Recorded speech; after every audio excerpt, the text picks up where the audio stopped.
मेरे को याद है ये माला उन्हीं को पहनाना चाहिए जिनका आज दिन है, और हमारे यहाँ बकरे को पहनाते हैं हलाल करने के पहले।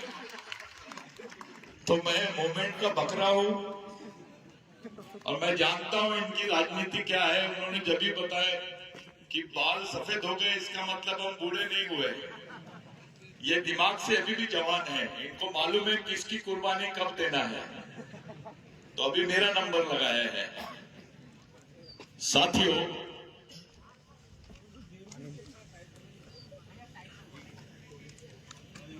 मैं जो बात बोल रहा हूं, मैं समाज की पंचायत में बात कर रहा हूं। आज के पंचायत में हमारे बीच में देश के सबसे नामचीन विवादित वकील सुप्रीम कोर्ट के, जिनके नाम से जज को भी पसीना आता है, आप बलराज मलिक साहब यहां मौजूद है। बलराज मलिक साहब को यहां बुलाने का कारण क्या है? पहले इस पे बात हो जाए थोड़ी 2 मिनट के लिए। 2023 में गवर्नमेंट ऑफ इंडिया ने, यही मोदी सरकार ने, आरएसएस की सरकार ने जंगल यानी वन संरक्षण संवर्धन अधिनियम बनाया, और वो अधिनियम के तहत जंगल से सटे हुए 25 किलोमीटर के दायरे में जितने आदिवासी गांव हैं उनको हटाकर उस जमीन को कॉर्पोरेट्स को देने का प्रोविजन किया। कॉर्पोरेट यानी उद्योगपतियों को देने का प्रोविजन किया। साथों साथ आदिवासी क्षेत्र में पुलिस स्टेशन को हटाकर वहां सीआरपीएफ के कैंप्स स्थापित करने का प्रोविजन उस बिल में किया गया है। ताली नहीं बजाना कोई, तालियां बजाने का काम किनका है आपको मालूम है? कुछ नहीं बोले और वो पार्लियामेंट में पास हो गया। देश की राष्ट्रपति आदिवासी थी, वो ये जान रही थी कि अगर ये बिल पास हुआ तो देश के 6 करोड़ आदिवासी अपने इतिहास के साथ हमेशा हमेशा के लिए उस जमीन से बेदखल हो जाएंगे। उस बिल पर मैंने समाज के तमाम बड़े बड़े नेताओं को देखा, संगठनों की तरफ देखा, किसी को समझ में नहीं आया कि वो बिल क्या है। जब मैंने उसका अध्ययन किया, कुछ साथियों को बुलाया, माननीय शरद पवार साहब से भी मैं डिस्कस किया इसके बारे में। उन्होंने बोले यार ये तो पास हो गया है, और पार्लियामेंट का सेशन में विपक्ष नहीं था तब ये पास हो गया। मैंने बोला सर विपक्ष नहीं था, ये पास हो गया ठीक है, लेकिन पास होने के बाद विपक्ष अपनी भूमिका निभा रहा है क्या इसमें? तो बोले बात तो सही है। सब चुप है, क्या बात है? साथियों, अगर वो बिल पास हो जाता तो 6 करोड़ आदिवासियों के पास से उनकी जमीन, जहां पर वो हजारों सालों से रह रहे हैं, वो जमीन छीन ली जाती। मैं यहां आधिकारिक रूप से बात कर रहा हूं, पत्रकार होंगे वो भी मेरी बात को नोट करें। 6 करोड़ आदिवासी, उनको खत्म करने का षड्यंत्र रखा गया था उस बिल में। जब मैं दिल्ली गया तो मुझे बोला गया सतीश पेंदा, अबे ये कॉर्पोरेट के लिए दिया गया बिल है, अगर तू बीच में जाएगा तेरे को मार डालेंगे, तेरा नामो निशान भी नहीं रहेगा, तू क्यों जा रहा है, खिलाफ है। मैंने बोला साहब हमारा समाज तो वैसे ही मरा हुआ है, मैं मर गया तो इससे कौन सी हानि होने वाली है समाज। तो बोले तुम ये क्यों कर रहे हो? मैंने उनको बताया मैं सच बोल रहा हूं, मैं ये पिटीशन डालने इसलिए आया क्योंकि मैं टंडा भील की औलाद हूं। कोई ताली नहीं बजाएगा। पिटीशन डालने इसलिए आया कि मैं राघोजी भांगरे की औलाद हूं। मैं पिटीशन डालने इसलिए आया हूं क्योंकि मैं बाबूराव शेरवाकी की औलाद हूं। मैं पिटीशन डालने इसलिए आया, मैं रेगा कौरकों की औलाद हूं।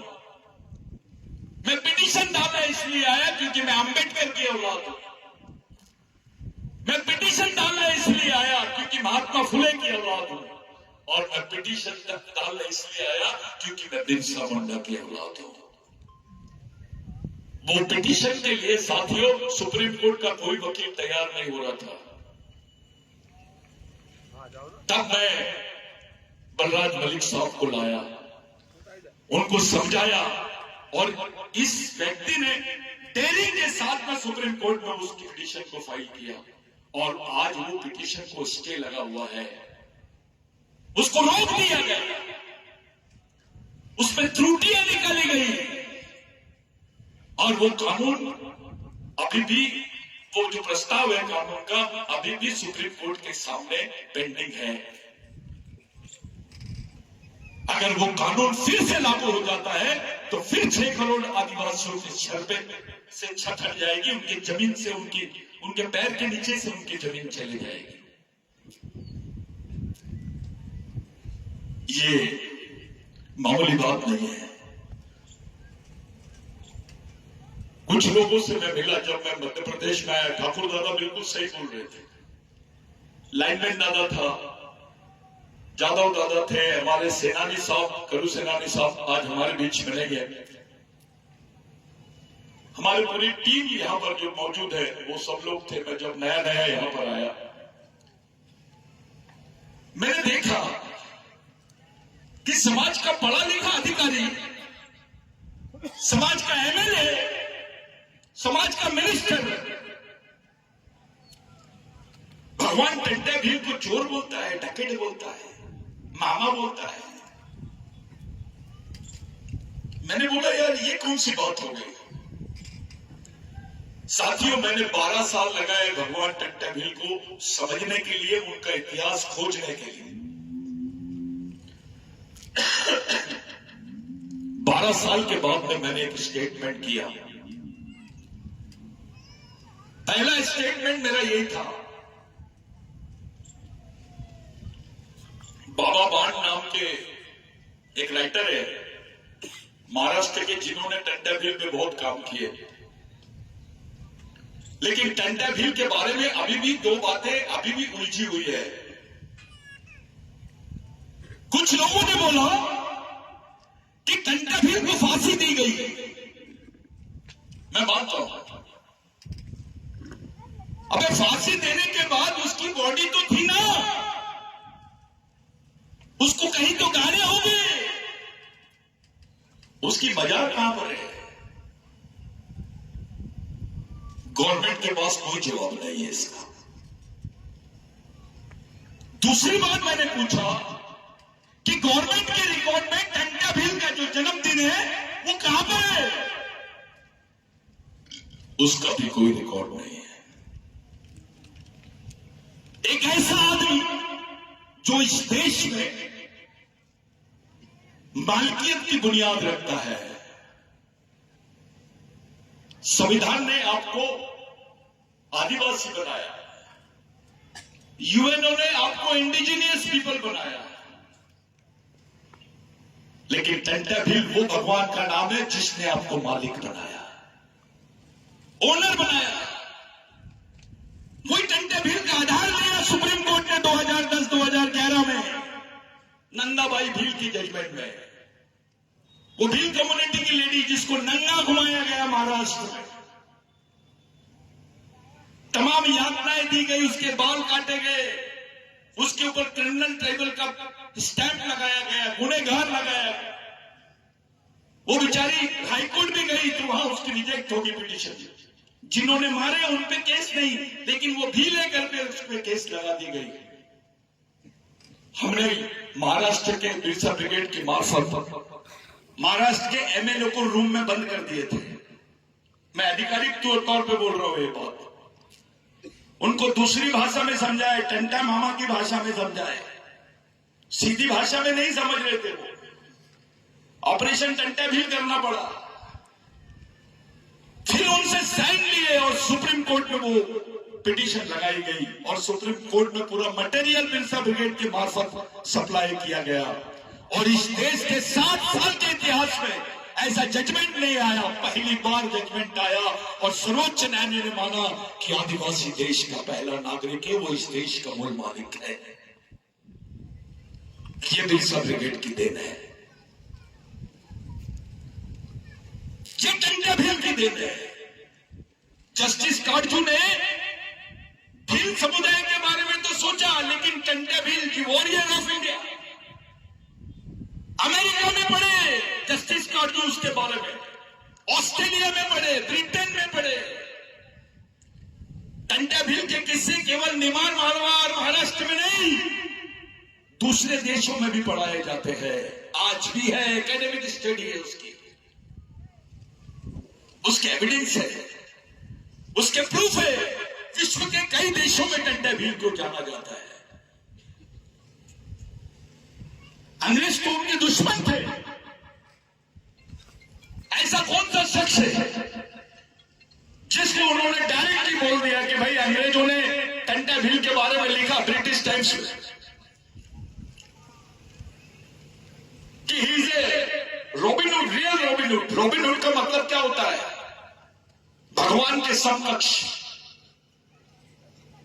एडवर्ड जॉन नाम का एक अंग्रेजी राइटर था, उसने टंटा भील को जब लेके जा रहे थे जबलपुर जेल में, तो वो पूरे जेल के धार स्टेशन के ऊपर में लाखों लोग, आदिवासी नहीं गैर आदिवासी भी टंटा भील के दर्शन के लिए खड़े थे। उस अधिकारी ने लिखा ही इज ए लिविंग गॉड, जिंदा भगवान बोला उसको, जिसको अंग्रेजों ने रॉबिनहुड बोला, जिसको जिंदा भगवान की उपाधि दी गई, वो अचानक डकैत कैसे बन गया? इस पर मैंने विचार किया। उसको चोर कैसे बोला जा रहा है? जिसके पीछे का बैकग्राउंड क्या है? साथियों, पहले हम सवान आदिवासियों को क्रिमिनल ट्राइबल के नाम से जाना जाता था। ये क्रिमिनल ट्राइबल साधारण बात नहीं है। क्रिमिनल ट्राइबल ये बहुत बड़ी बात है। विश्व के किसी भी देश में आदिवासियों के खिलाफ में ये षड्यंत्र नहीं किया गया जो भारत के आदिवासियों के खिलाफ न किया गया। आपका बच्चा पैदा होते से ही गुनाहगार होता था। आपको सरकारी महकमे में कोई नौकरियां नहीं थी। आपको मारने के बाद में 302 दाखिल नहीं होता था। आपका मर्डर भी हो जाए तो 302 दाखिल नहीं होता था। इसके एविडेंसेस है, रिकॉर्ड पर है। इसको हेरिडिटरी एक्ट का नाम दिया गया था। ब्रिटिश एम्पायर में टंटा भील ने इसका विरोध किया और ये जो हेरिडिटरी एक्ट है, इसको निरस्त करने का जो आंदोलन टंटा भील ने चलाया, ये टंटा भील की सबसे महत्वपूर्ण ये है कि हमको गुनाहगार से एक सामान्य नागरिक बनाने वाले भगवान का नाम है टंटा भील। अगर वो एक्ट होता तो हमारे आज अधिकारी नहीं दिखते, हमारे डॉक्टर नहीं दिखते, इंजीनियर नहीं दिखते, हमारे मिनिस्टर नहीं दिखते, हमारे विधायक नहीं दिखते। अगर वो एक्ट नहीं होता तो उस एक्ट को खत्म करना अच्छे खां के बस की बात नहीं थी। इस देश में 16,000 आदिवासियों की एक ही दिन में उनको मारा गया, एक ही दिन। और वो 16,000 आदिवासी केवल निमार मालवा के नहीं थे, मध्य प्रांत के थे। वो 16,000 आदिवासियों की मौत के बाद ब्रिटेन में ये बिल पास हुआ कि जो क्रिमिनल ट्राइबल एक्ट है ये अनलॉफुल कानून है, यानी ये न्याय संगत कानून नहीं है, इसको रद्द किया जाए। तब वहां से आदिवासियों के हिस्से में नौकरी आई, आदिवासी पढ़ सका, आदिवासी डॉक्टर बना, इंजीनियर बना, टीचर बना, कलेक्टर बना, विधायक बना, मंत्री बना, ये बड़ी बात है। अगर वो कानून होता तो संविधान होते हुए भी तुमको अधिकार नहीं मिलता। ये सामाजिक न्याय का सबसे बड़ा कानून था और ये सबसे महत्वपूर्ण विषय था जिस पे गांधी से लेकर नेहरू से लेकर सभी लोगों ने बात की। लेकिन बाद में पहले भगवान टंटा भील ने उसका विरोध किया। साथियों, यहां पर अहिल्याबाई होलकर का एम्पायर था, यहां पे अहिल्याबाई का राज था। उस टंटा भील का सबसे वफादार साथी रेंगा कोरकू। रेंगा कोरकू जी ने बताया टंटा भील को कि मालिक, हमारे लोगों को तो ये लोग कहीं में भी किसी नौकरी में नहीं ले रहे हैं, किसी जगह शामिल नहीं कर रहे हैं, किसी सरकारी महकमे में, पुलिस में, कहीं पे भी नौकरी नहीं मिल रही है। हमारे लोगों का होगा क्या? आप देखिए उस वक्त टंटा भील की सोच क्या होगी, थोड़ा सोचिए। भगवान टंटा भील की जो सोच है उस वक्त बोल रही, भगवान टंटा भील ने बोला भगवान रेंगा कोरकू को कि जाओ और अंग्रेजी हुकूमत को बता दो कि अगर तुमको टंटा भील को पकड़ना है तो आदिवासियों को पुलिस में भर्ती करना पड़ेगा। ऐसे तो आंडू पांडू गांडू कई नेता आते हैं, ऐसा दम किसमें है कि अपनी गिरफ्तारी के एवज में, अपनी मौत के बदले अपने समाज की जिंदगी देखने की बात की उसने। कौन से भगवान ने किया? कौन से भगवान ने तुम्हारे लिए ये काम किया? थोड़ा बताओ तो सही। उस वक्त सीपीएम बना प्रोविजन था सर, पूरे सेंट्रल इंडिया में regulation of land and provision of land, यानी ये जो जमीन के अधिकार है इस पर बंदी थी। भगवान टंटा भील की वजह से आपके हिस्से में आपको भूधारक जिसको बोलते हैं आप लोग, भूमि धारक से भूमि मालक बनाने वाले आदमी का नाम है भगवान टंटा भील। यहां बैठा हुआ कोई कलेक्टर होगा, मिनिस्टर होगा, कोई एमएलए होगा, डॉक्टर होगा, इंजीनियर होगा, किसान होगा, बच्चा होगा, स्टूडेंट होगा। जाओ 1925 के पहले का जो ठाकुर दादा ने बोला, बहुत अच्छी बात बोला। अरे 1925 नहीं, 1885 के पहले में तुम्हारे पास जमीन थी या नहीं थी, इसके प्रूफ निकाल के बताओ। कोई जमीन तुम्हारे नाम से नहीं थी, कोई जमीन नहीं थी। तुम्हारे हाथ में जमीन के पट्टे आए। उस वक्त संविधान नहीं था साथी, उस वक्त अंग्रेजी हुकूमत थी और यहां के राजाओं की मिलीजुली सरकार थी अंग्रेजों के साथ, जिसको प्रो कॉलोनियल गवर्नमेंट बोलते हैं, वो गवर्नमेंट थी। और उस गवर्नमेंट में तुम्हारे पास जमीन के अधिकार नहीं थे। इनको मजबूर कर दिया भगवान टंटा भील ने कि अगर आप ये अधिकार नहीं देंगे तो आदिवासियों में क्रिमिनल ट्रैक पैदा होते ही रहेंगे, होते ही रहेंगे, होते ही रहेंगे। जो सर छोटू राम जी ने किया, सच्चाई में वो टंटा भील के असली अनुयायी रहे होंगे, उन्हीं की सोच के वो सेकंड टंटा भील रहे होंगे। आपके जमीन के पट्टे आपको मिले। आज निमाड़ मालवा ने पूरा सह्याद्री से लेकर सतपुड़ा तक आदिवासियों के और गैर आदिवासियों के हिस्से में जो जमीन आई है वो जमीन किसी और की वजह से नहीं, भगवान टंटा भील, राघोजी भांगरे, बिरसा मुंडा, ये लोगों की वजह से देंगे। आप जमीन के मालिक बने। अगर आपके पास जमीन नहीं होती तो आपके बच्चों के बदन पे कपड़े होते क्या? नहीं होते। आपको खाने को रोटी मिलती क्या? आप शहर में आके रह पाते क्या? नहीं रह पाते। तब जिंदा रहने का एकमेव साधन था खेती। जमीन, उस जमीन के मालिक बनाने में टंटा भील का बहुत बड़ा हाथ है। आज तो आपका मिनिस्टर, आपका राष्ट्रपति भी बन गया है अभी, आपके समाज के कई मिनिस्टर बन गए, समाज को 10 एकड़ जमीन नहीं दे पा रहे। ये जो जब प्रोग्राम भी कर रहे हैं हम, ये किराए की जमीन पर है, इसके मालिक नहीं है। लाखों एकड़ जमीन हमारे हिस्से में आई। लाखों एकड़ जमीन का मालिक बनाना किसकी बात है? कोई राजा ने बनाया क्या? हाथ उठा के बताओ, हाँ या नहीं बोलो। किसी राजा ने जमीन दिया? जम के बोलो। किसी नेता ने जमीन दिया? किसी भगवान ने जमीन दिया क्या? तो जिस आदमी ने तुम्हारे हिस्से में जमीन का मालिक तुमको बनाया, जिसने तुमको जमीन का मालिक घोषित किया, जिसने तुमको इस लायक बनाया कि तुम कुछ उपजा सको, वहां से कुछ खेती कर सको और अपना पेट भर सको, वो भगवान, उस भगवान से भी उसकी तुलना नहीं कर सकते हम। उस भगवान का नाम है टंटाबिल। अब एक खास बात बताना चाहता हूं, बुरा नहीं मानना।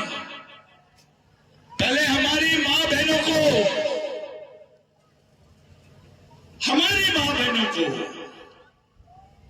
ब्लाउज पहनने पर टैक्स लगता था, टैक्स। सर, पूरे सेंट्रल प्रोविंस में आदिवासी महिलाओं के बदन पे कपड़े नहीं होते थे। अगर वो कपड़े पहनी तो उसको टैक्स देना पड़ता था।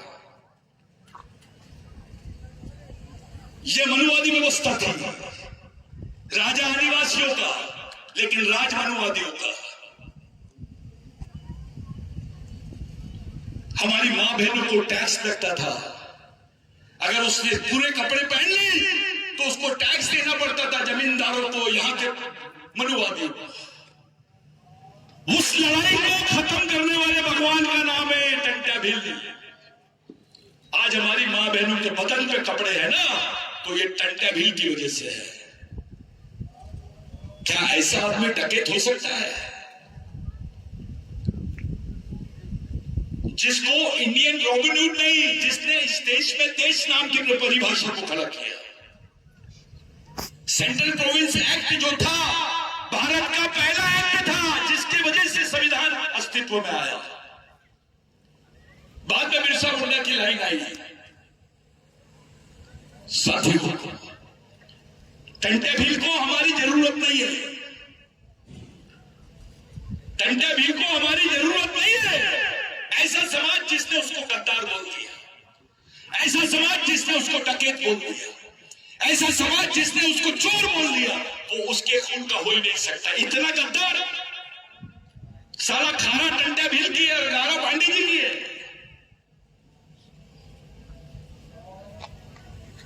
वो अपना हो ही नहीं सकता।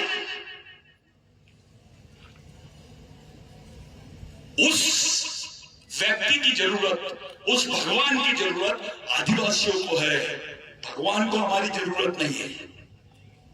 टंटाबिल किसी पहचान का मोहताज नहीं है। आज अभी यूनेस्को में भगवान टंटाबिल के 2 प्रपोजल सामने आए, language of land and language of culture. भगवान टंटाबिल के सामने कई पुरोहितों ने प्रस्ताव दिए कि आप ये धर्म का रास्ता अपनाओ। टंटाबिल ने एक बात पूछा, क्या कोई भगवान आपकी सामाजिक लड़ाई लड़ सकता है? तो बोले नहीं। क्या कोई भगवान आपके बीच में सामाजिक परिवर्तन कर सकता है? तो नहीं। तो फिर मुझे भगवान और धर्म ये दोनों की जरूरत नहीं है। मेरे लोग सांस्कृतिक सामाजिक जीवन जिएंगे। हम अपने पूर्वजों को, पेड़ पहाड़ पौधों को मानने वाले लोग हैं, हम उसी रास्ते से चलेंगे। मराठी में पोवाड़े है, पोवाड़े। आप डॉक्टर बाबा साहब यूनिवर्सिटी में रहे सर। डॉक्टर बाबा साहब अंबेडकर की मां भी भगवान टंटाबिल के कुछ बातों को, जो पोवाड़े थे, वो सुनाती थी बाबा साहब को। बाबा साहब खुद बचपन में टंटाबिल बनते थे। और राज की बात कि डॉक्टर बाबा साहब अंबेडकर को जब संविधान बनाने का मौका मिला और संविधान बन गया, तो उनकी एक इच्छा थी जो बचपन से उनके दिमाग में थी जो 26 जनवरी का दिन है, यह समाज परिवर्तन का दिन माना जाता था उस वक्त भी, क्योंकि अकेला टंटा भी 1 लाख ग्राम सभाओं का संचालन करता था। इसके एविडेंस मिल गए हमें। कोई शंकराचार्य नहीं करता था। 1 लाख ग्राम सभाओं का संचालन अकेला टंटा भी बैठ के करता था, यहीं से, इसी पातल पानी से। 1 लाख परिवार मामूली बात नहीं है। कोई कम्युनिकेशन नहीं, कोई साधन नहीं, फिर भी इतना बड़ा नेटवर्क। डॉक्टर बाबा साहब अम्बेडकर ने 26 जनवरी को ही चुना। ये दिन बहुत महत्वपूर्ण दिन है, जिसको आप लोग तीन संक्रांत बोलते हैं। आपकी तरफ क्या बोलते हैं सर इसको? बसंत संक्रांत भी बोलते हैं। इस संक्रांत का एक ही त्योहार है इंडिया में जो 14 तारीख को ही होता है। 14 जनवरी को ही होता है, वो है संक्रांत। मेरे को एक दिन बता दो 13 जनवरी को हो गया होगा, एक दिन बता दो 15 जनवरी को हो गया होगा। वो 14 जनवरी को होता है, और 14 जनवरी के 11वें दिन 12वें दिन जिस बच्चे ने जन्म लिया, उसका जो पोवाड़े में उल्लेख है पुराने, आज भी केवल भिल्ली भाषा में नहीं, टंटा भील को मारने वाले, उसमें मरने मिटने वाले लोग केवल भील नहीं है, गोंड भी है, कोरको भी है, आंध भी है। पूरा सह्याद्री और सतपुड़ा में टंटा भील कर एक में साधन। आज तक के किसी भगवान के ऊपर इतने गाने नहीं बने जो टंटा भील पे बने हैं। उस समय कबीरपंथियों को सबसे ज्यादा संरक्षण अगर किसी ने दिया होगा भारत में, वो टंटा भील ने दिया है। कबीरपंथियों को भी सुरक्षण टंटा भील के विचारों से ही मिला है। यानी कबीर की विचारधारा को भी संरक्षण देने वाले भगवान का नाम है टंटा भील। साथियों, ये जो 26 जनवरी है, जब इसका बर्थ डेट डिक्लेयर हुआ, बहुत लोगों के पेट में दर्द हो गया। कैसे कैसे हो सकता है किसी आदिवासी आदमी का जन्मदिन 26 जनवरी को हो? अबे है, इसके हजारों एविडेंस है। हम चाहते हैं अब कि जिसने सच्ची लड़ाई लड़े, माफी नहीं मांगी आदिवासियों ने, जिन्होंने सच्ची लड़ाई लड़े, जब तिरंगा फहराए लाल किले में, तो वहां सबसे पहले जुबान पे नाम आए, आज भगवान टंटा भील का जन्मदिन है। कोई ताले नहीं बजा, ये जरूरी है। लेकिन आज राष्ट्रपति आदिवासी होने के बावजूद भी नाम नहीं ली। इसका मतलब उन्होंने इतिहास की किताब नहीं पढ़े। प्रधानमंत्री जी ने भी नाम नहीं लिए, मजबूरी में बिरसा मुंडा कर रहे।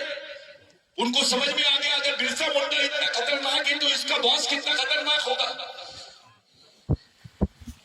बिरसा मुंडा नाम की तो गोली है, लेकिन टंटा भील नाम का इंजेक्शन भी है, तो डायरेक्ट ऑपरेशन वाली बात हो जाती है।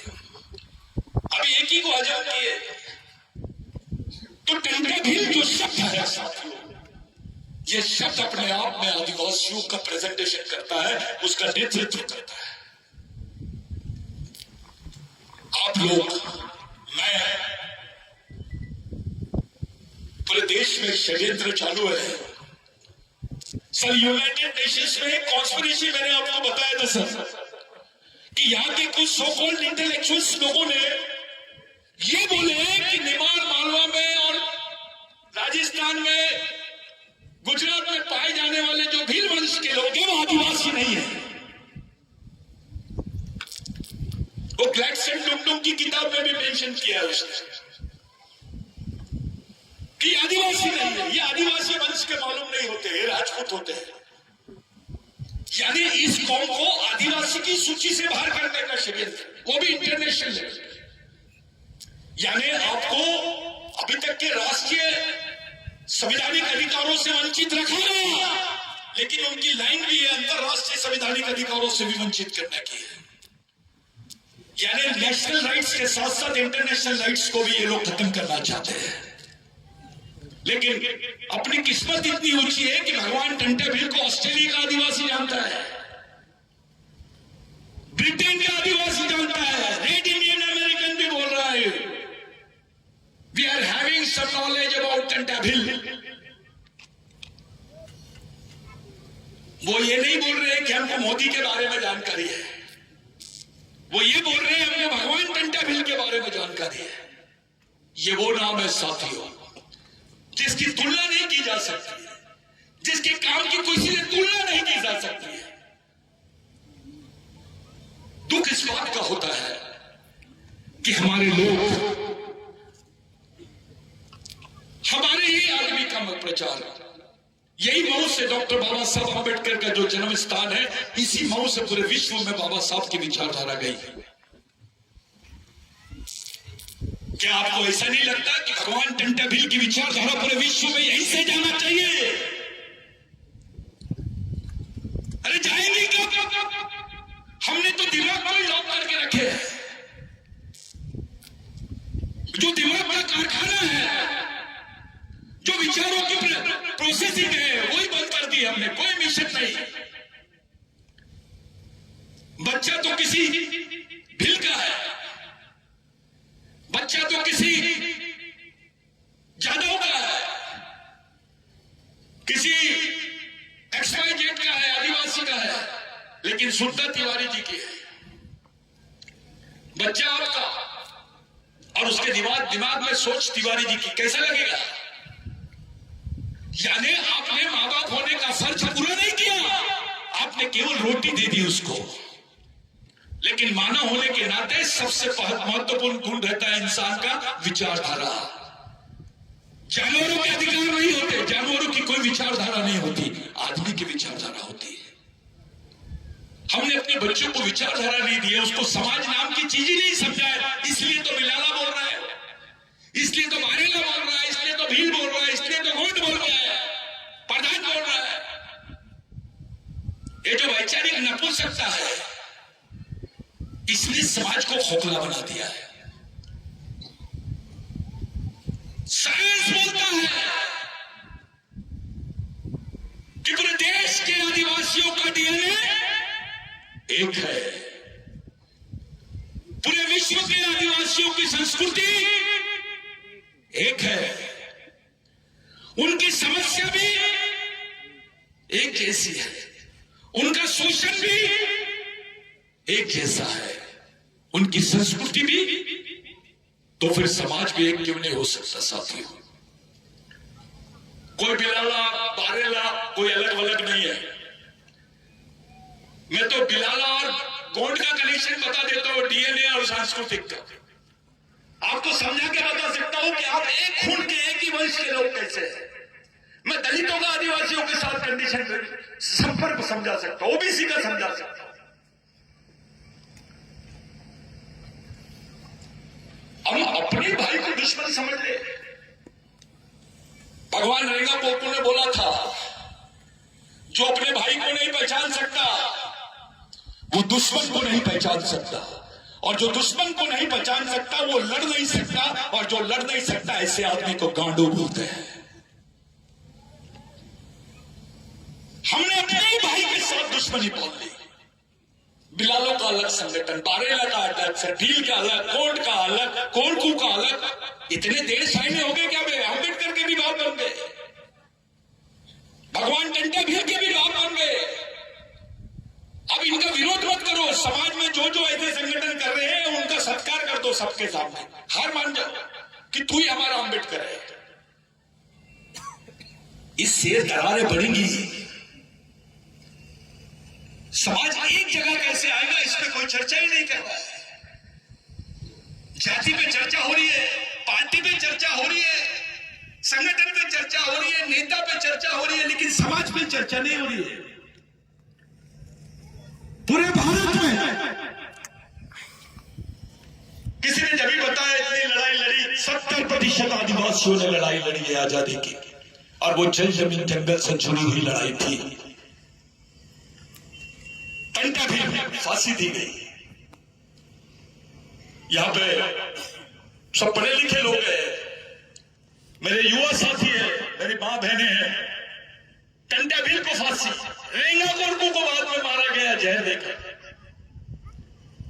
बिरसा मुंडा को फांसी, राघोजी भांगरे को फांसी, बाबूराव शिरवाकर को फांसी, तिलका मांझी को फांसी, सिद्धू कानू को फांसी, शंकर शाह रघुनाथ शाह को तो तोप में बांध के उड़ा दिए। इतनी फांसी कौन से समाज के आदमी को दी गई? चलो बता। इस देश की आजादी में किसका कितना योगदान है? अगर ये बात करना चाहता है कोई तो आदिवासियों से करे। अबे तुम्हारे इतने लोग भी नहीं मरे होंगे जितने हमारे लोगों को फांसी दी गई है, फिर भी उस समाज का सम्मान नहीं होता इस देश में। ये युवा लड़कों को मालूम नहीं है कौन सा झंडा पकड़ना है। ये सचबुद्धि है उनकी कि पीले बांध लिए उन्होंने, लेकिन उसके पीछे की कोई सोच है क्या? बिरसा ब्रिगेड बना लिए, जयस बनाए, और कोई गोंडवाना का संगठन बना लिए, कोई कुछ अलग, कितने भी संगठन बना लो, कोई सोल्यूशन नहीं है इसका। मेन सोल्यूशन है ब्रेन। अगर विचारों से तैयार नहीं होंगे तुमको कोई नहीं पूछेगा। तुम्हारे सामने 2 लाख लोग रह लो पीछे में, कोई नहीं पूछता, किसी की वैल्यू नहीं है। कौन सा पद देंगे भाई तेरे को? मुख्यमंत्री बनाएंगे, अभी तो राष्ट्रपति है आदिवासी, इससे बड़ा पद नहीं है कोई देश में। राष्ट्रपति रहने के बावजूद वो आदिवासियों को आदिवासी नहीं बोल पा रही है। इससे ज्यादा दुखदायी बात और क्या हो सकती है? अनुसूचित जनजाति, कभी वनवासी, उनको उनकी पहचान के साथ कोई पुकारना ही नहीं चाहता, क्योंकि वो जानते हैं जिस दिन इसको आदिवासी बोलेंगे ये अपने जल जमीन जंगल की बात करना शुरू कर देगा। इस देश में ब्राह्मण होना बड़ी बात नहीं है, इस देश में मुसलमान होना बड़ी बात नहीं है, इस देश में हिंदू होना बड़ी बात नहीं है, इस देश में क्रिश्चियन होना बड़ी बात नहीं है। बड़ी बात है आदिवासी होना। जैसे ही आप अपने आप को आदिवासी बोलते हो आप मालिक बन जाते हो। जिनको साइन करना नहीं आता था वो आदमी जज के सामने खड़े होकर बोल रहे हैं, साहब ये हमारे टंटा मालिक है। फिर टंटा भी बोलते हैं ये रेंगा मालिक है, तो जज को कंफ्यूजन हुआ, व्हाट डू मीन बाय मालिक? You are calling so many times and मालिक मालिक मालिक, व्हाट डू मीन बाय मालिक? तो फिर एक हिंदू भाई ने समझाया उसको, हिंदुस्तानी ने समझाया, साहब मालिक का मतलब होता है ओनर। फिर टंटा भील को पूछा गया आप किस लिए लड़ रहे हो? तो टंटा भील ने बोला मालकियत के लिए। आप किस लिए जी रहे हो? तो टंटा भील ने बोला मालकियत के लिए। आप किस लिए मर रहे हो? तो टंटा भील ने बोला मालकियत के लिए। ये मालकियत इतनी बड़ी चीज है, ये बात समझाने वाले भगवान का नाम है टंटा भील। साथियों ये मिशन पूरे देश में चलना चाहिए। ये समाज अगर कहीं जुड़ेगा तो ये शहीदों के विचारों से ही चलेगा, और बचेगा भी शहीदों के viचारों से, और बनेगा भी शहीदों के विचारों से। नेताओं के विचारों से नहीं बच सकता है। आज के दिन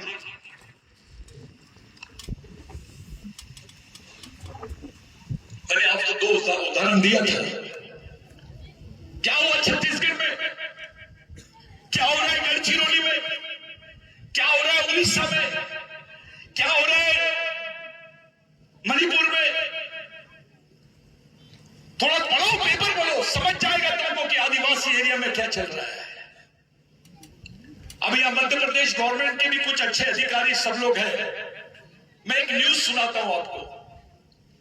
मैंने पिछली बार टाइम्स ऑफ इंडिया में एक बात पढ़ा था, उसमें लिखा हुआ था कि अकेले मध्य प्रदेश से 50,000 आदिवासी महिलाएं गायब है।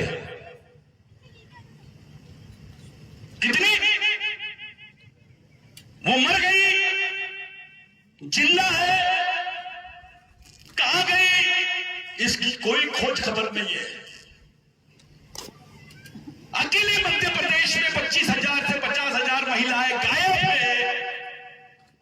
जिस समाज की बहनें, जिस समाज की माँ इतनी बड़ी संख्या में एक उच्च वर्णीय महिला के साथ कुछ हो जाता है दिल्ली में, सर पूरा इंडिया गूंज जाता है।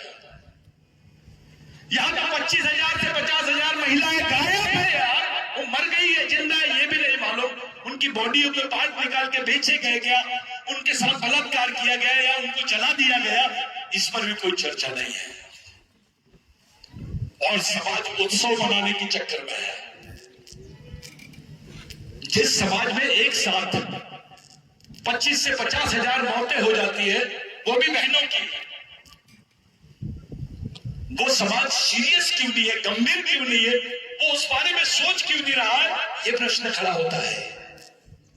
और अगर वो सोच नहीं रहा है, गंभीर नहीं है, इसका मतलब उसके समाज नाम की जो चीज थी, जो सामाजिक वेदना होती है अपने मन में, जो दुख होता है, दर्द होता है, वो खत्म हो गया।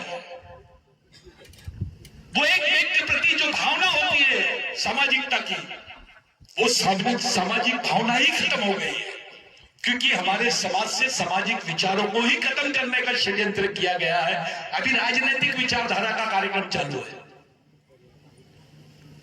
दूसरा तो कुएं में डाल रहा है, लेकिन हमारे लोग हमको खाई में डाल रहे हैं।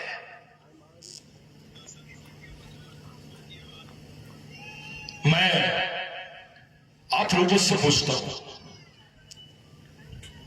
25,000 मौतें मामूली चीज है?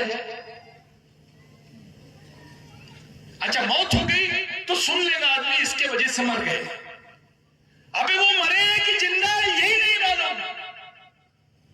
सर इट इज बहुत इंपॉर्टेंट क्वेश्चन है, कोई बात नहीं कर रहा इस पे। नेशनल ह्यूमन राइट्स कमीशन वो भी चुप, नेशनल वुमेन राइट्स कमीशन वो भी चुप, महिला आयोग भी चुप, मानव अधिकार आयोग भी चुप, समाज के नेता चुप, समाज के अधिकारी चुप, समाज पूरा खामोश। इससे एक बात समझ में आती है कि हम डरे हुए हैं। हमको हमारे ऊपर किए गए अन्याय का जिसको एहसास नहीं होता, वो आदमी बगावत नहीं कर सकता, और जो बगावत नहीं कर सकता वो परिवर्तन नहीं कर सकता। जिस भगवान को आप लोग यहां याद कर रहे हैं साथियों, उस भगवान के बारे में जितना बोला जाए उतना कम है। मैं आपको हर एक आर्टिकल रेक्टिफाई करके बताऊंगा। बहुत जल्दी किताब बिरसा मुंडा पर, टंट्या भील पर, राघोजी भागरे पे, बाबूराव शिरमाके पे, तिलका मांझी पे, ऑक्सफोर्ड यूनिवर्सिटी से बिरसा ब्रिगेड के माध्यम से प्रकाशित होने वाली है। साहब, अब इस यूनिवर्सिटी में मेरा पहला थीसिस है आदिवासियों का अंबेडकर, अंबेडकर के आदिवासी नहीं, आदिवासियों का अंबेडकर, ये थ्योरी हम लोग रख रहे हैं। जो सिक्स शेड्यूल का एरिया है, वो पूरे भारत को 60% ऑक्सीजन देता है सर। जो 5वीं 6वीं अनुसूची का जो एरिया है भारत का, यानी आदिवासी भारत, 60% भारत को पालता है, और उसी 60% भारत की ऑक्सीजन लाइन बंद करने के चक्कर में लोग लगे हैं। 1-1 लाख पेड़ काट रहे हैं आदिवासी, मार रहे हैं। मैं तो वो देखा टीवी पे, वो इंस्टाग्राम पे, फेसबुक पे, 13-14 साल की लड़की, उसके हाथ में मशीन गन, पैर में स्लीपर, उसके वजन से ज्यादा मशीन गन का बम, और उसको दिखाया जा रहा है ये आदिवासी नक्सली लड़की है, ये सरेंडर करने जा रही है, खूंखार नक्सली है। और अपने कुछ नेतागण बोल रहे हैं खूंखार है। अबे साले, तेरी बेटी है, तेरी बच्ची है, पहले ये तो पूछ उससे कि तेरे हाथ में मशीन गन कैसे दिया और किसने दिया। पूछ तो सही, क्यों दर्द नहीं हो रहा तेरे को? जिसकी पढ़ने की उम्र थी, जिसके हाथ में किताब होना चाहिए था, उसके हाथ में बंदूक कैसे आई? गवर्नमेंट ने ग्रीन ऑपरेशन शुरू की, हमने देखा है कई नक्सलियों को मारा गया, हिडमा जैसा आदमी मर गया, वो जमीन के लिए लड़ रहे, वो लड़ रहे, ये कर रहे। एक न्यूज मैंने पेपर में सुना कि भैया जो जमीन के लिए वो लोग लड़ रहे थे, हिडमा मरने के बाद वो जमीन अदानी को दे दी। सर मैं भी सोच कर पड़ गया, मामला किस बात का, झगड़ा किस बात का है? अरे नक्सली रास्ता गलत है और वो उसका हम समर्थन भी नहीं करते हैं। यहां तो षड्यंत्र चल रहा है, कोई भी आदिवासी पढ़ा लिखा लड़का कुछ बोल दिया तो उसको नक्सली बोल देते हैं।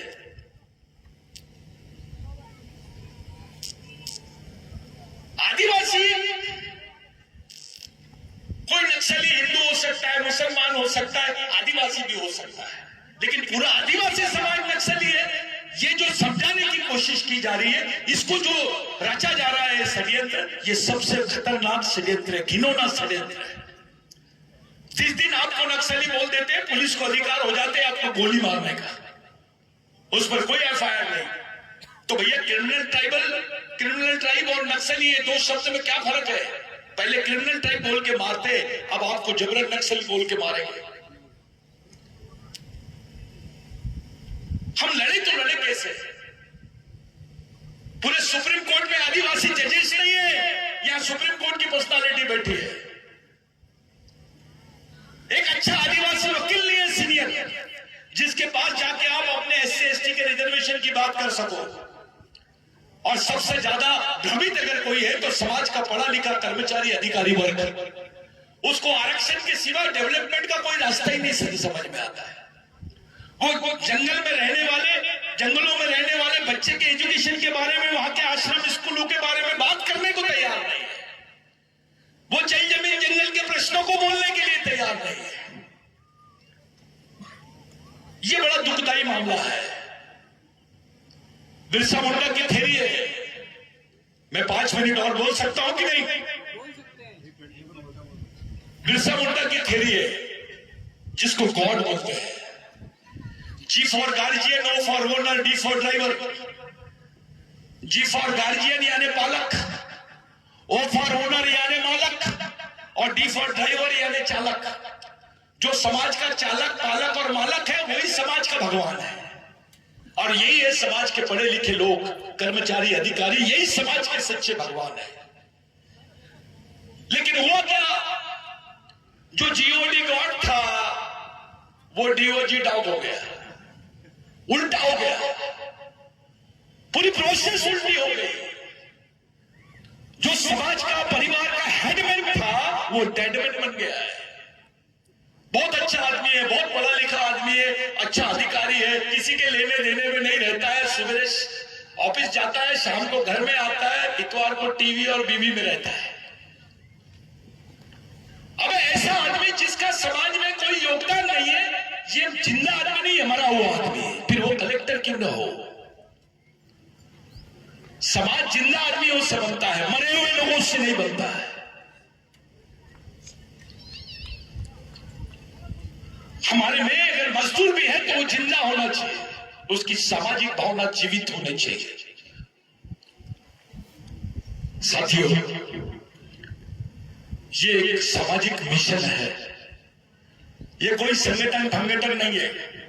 ये जितने टोपीधारी दिख रहे हैं ये बहुत महान है, ऐसा कुछ नहीं है। जो गमछे वाले दिख रहे हैं वो बहुत महान है, या मैं बोल रहा हूं महान हूं, ऐसा कुछ भी नहीं है।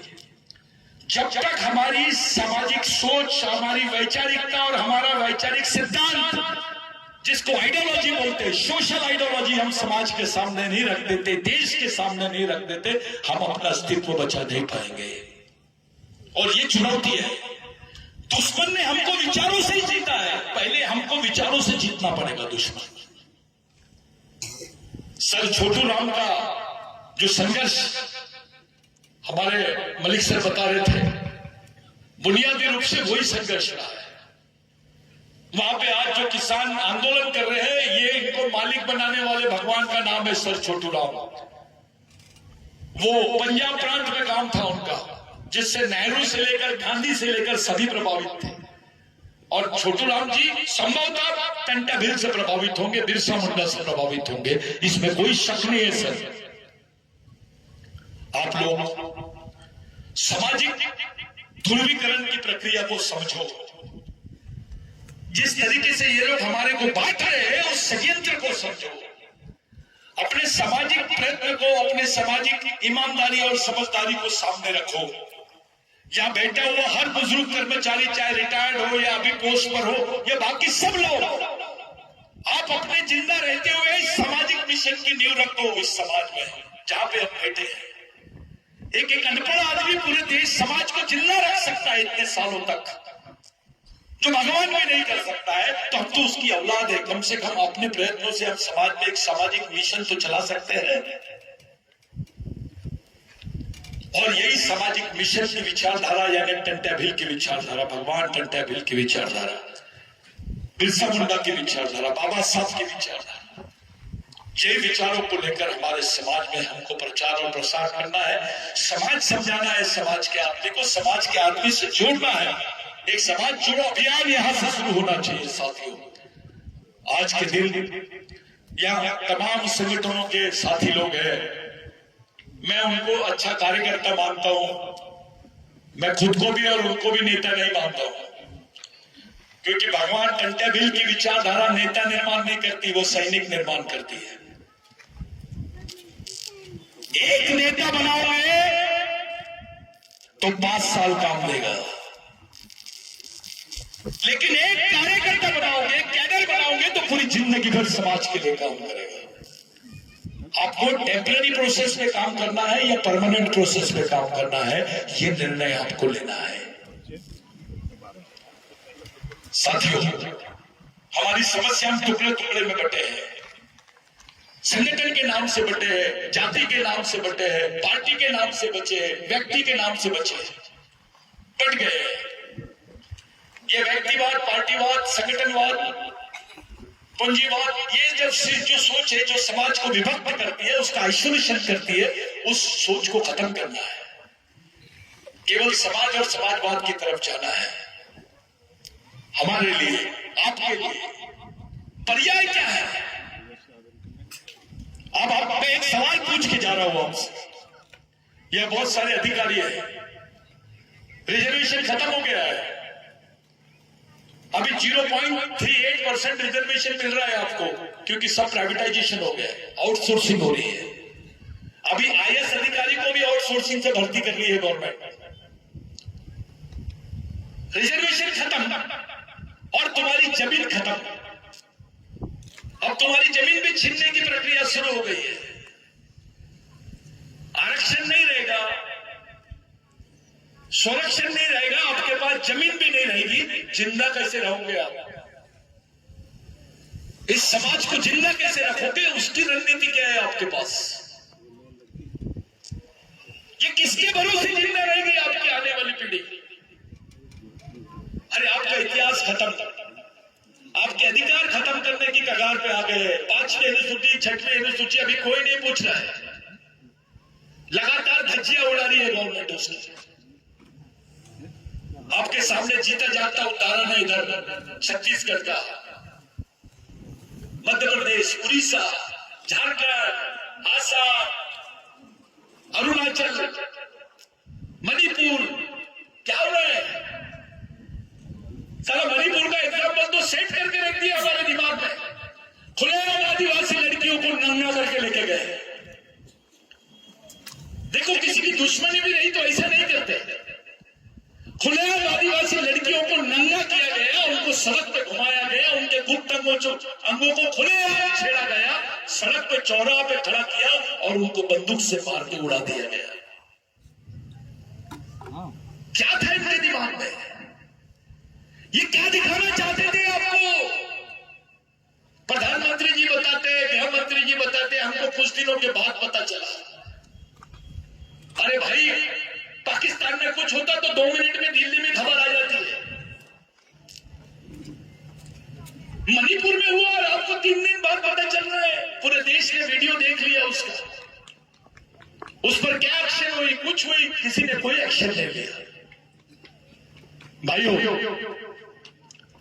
आप कैसे रहते हो, कैसे दिखते हो, कितने पैसे वाले हो, इसका कोई वैल्यू नहीं है। मरेंगे तो सब एक साथ।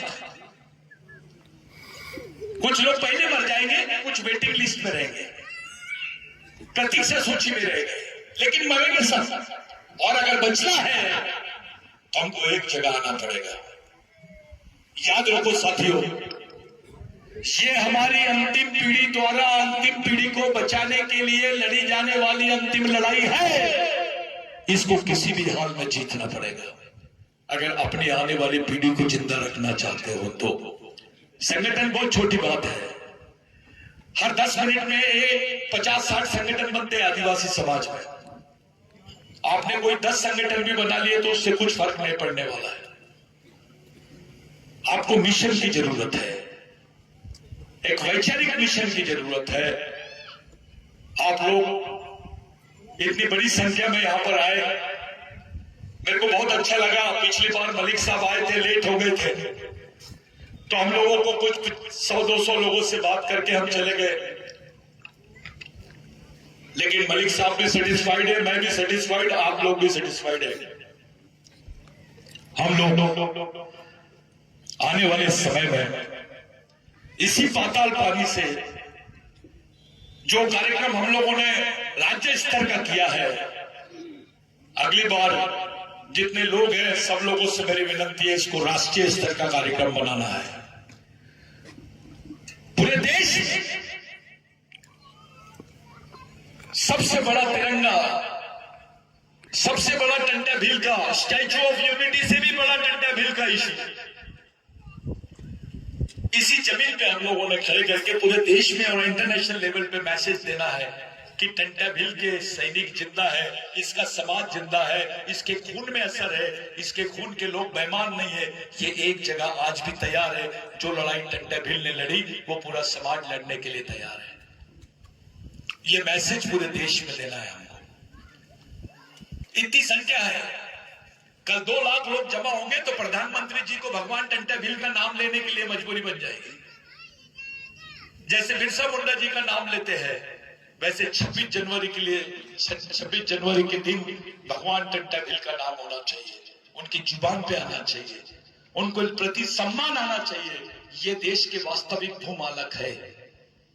साथियों, आप लोग पूरी ईमानदारी से, पूरी समझदारी से, संगठन का भेदभाव ना करते हुए, जाति का भेदभाव ना करते हुए पूरी ईमानदारी से इस मिशन को चलाएंगे। ये मिशन आपका मेरा नहीं है, ये हमारे पूर्वजों का मिशन है, जिन्होंने समाज के लिए अपनी जान निछावर कर दी है। अरे बाबा साहब को पता ही नहीं चलता था, उनके बच्चे मर जाते थे, उनको चिट्ठियां बाद में मिलती थी। टंटा भील अपनी खुद के परिवार के लोगों को पहचान नहीं पाए। 17 साल बाद में, 22 साल बाद में जब उनके सामने उनके परिवार के लोग खड़े थे तो नहीं पहचान पाए।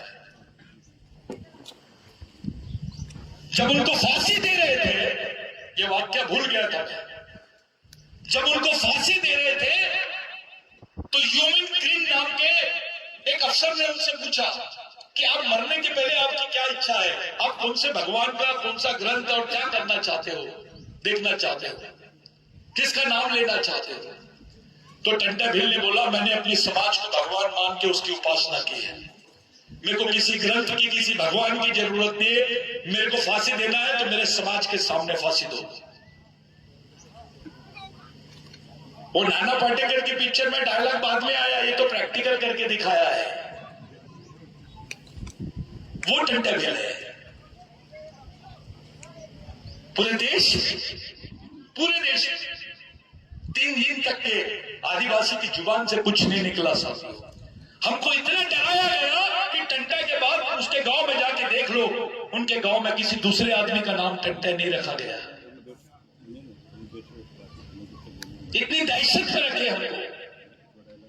हमारी पीढ़ी जान ही नहीं पाई कि हमारा भगवान कौन है, किसका आदर्श हमने लेना चाहिए, किसकी विचारधारा से चलना चाहिए, कौन हमारे लिए सब कुछ किया है। आप लोग एक बड़े मिशन के और बड़े अच्छे लक्ष्य के साथ में, पूरी ताजगी के साथ में, पूरे संगठन के साथ में आप लोग यहाँ पर आए हैं। मैं आप तमाम लोगों से विनती करता हूँ, जो उपस्थित है, चाहे वो कहीं से भी हो, किसी भी संगठन कहीं का भी हो, और आप लोग जितनी बड़ी संख्या में आए, जोरदार तालियों से सबका स्वागत होना चाहिए। मैं आपका मन से धन्यवाद देता हूँ कि आप लोग सब छोड़ के यहाँ पर आए, एक हौसला बढ़ गया है। यहाँ पे मैं जानता हूं ऐसे कई लड़के हैं यहाँ पर जिनमें काबिलियत है इस मिशन को खड़ा करने की। सिर्फ एक छोटी सी सोच होना बस, कि अभी नहीं तो कभी नहीं।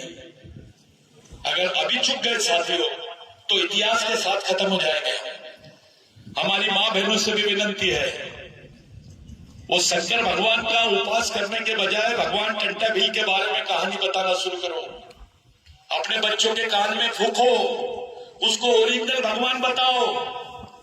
ओरिजिनल बंदूक दो उसके हाथ में, डुप्लीकेट बंदूक मत दो।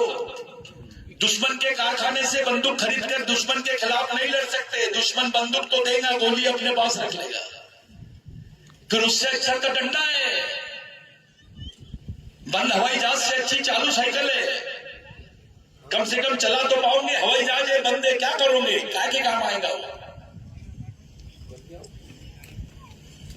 साथियों, कारखाना भी हमारा, सैनिक भी हमारा, बंदूक भी, ब्रेन भी, त्याग भी हमारा, सोच भी हमारी और संघर्ष भी। मामला खत्म। किराए वाला कार्यक्रम नहीं होना, किराए का घर खाली कर, ये कार्यक्रम नहीं होना। खुद की लाइन खड़ी करो और फिर छोड़ो। दलित कहीं नहीं जाएगा, वो आएगा। ओबीसी कहीं नहीं जाएगा, वो आदिवासियों के साथ में आता है।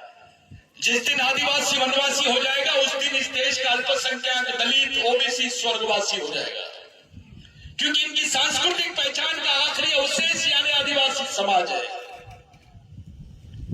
दलित को लगता है, ओबीसी को लगता है वे आदिवासी को वनवासी बोल रहे, मेरे को थोड़ी बोल रहे। लेकिन उसको मालूम नहीं है निशाना आदिवासियों की तरफ है, मारेगा तू।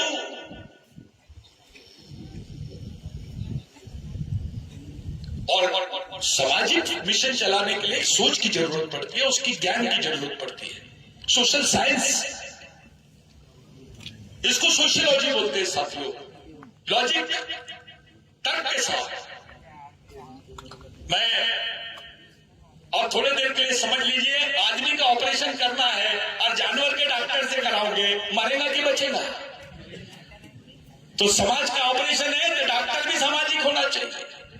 समस्या सामाजिक है तो इलाज भी सामाजिक होना चाहिए। इसी सोच के साथ आप लोग यहां पर मौजूद हैं। मैं आप लोगों को क्रांतिकारी अभिवादन करता हूं।